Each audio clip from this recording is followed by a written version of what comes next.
রামনবমীর এই পবিত্র দিনে যদি আপনি এই বিশেষ মন্ত্র জপ করেন তাহলে আপনার জীবনে বড় বড় সংকট দূর হতে শুরু করবে।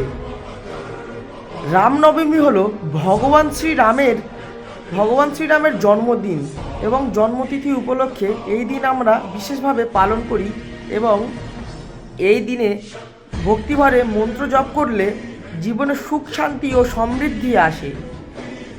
এবং মন্ত্রটি আমি আগে বলে নিই, ভগবান শ্রীরামের এই মন্ত্রটি হলো, জপ মন্ত্রটি হলো ওম শ্রীরাম জয় জয় রাম ওম। মন্ত্রটি আমি আর একবারও বলছি, ওম শ্রীরাম জয় জয় রাম ওম।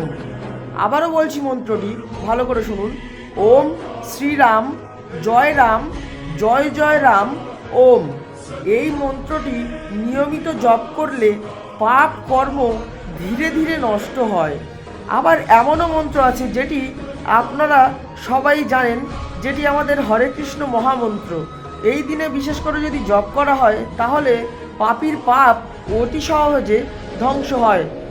কথায় আছে, শাস্ত্রে আছে, বলে কি যে এক কৃষ্ণ নামে এত পাপ হরে, পাপীর সাধ্য নাই যে তত পাপ করে।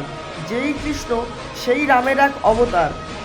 পরমেশ্বর ভগবান শ্রীরামের এক অবতার নিয়ে এই ধরাধামে পাপ ধ্বংস করার জন্যে এসেছিলেন এবং জন্মগ্রহণ করেছিলেন।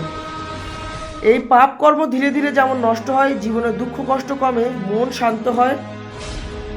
আবার এই দিন যদি আপনি এই ভগবান শ্রী রামচন্দ্রের মন্ত্র জপ করতে পারেন তাহলে হনুমানের কৃপা কিন্তু আপনার খুব সহজেই লাভ হবে।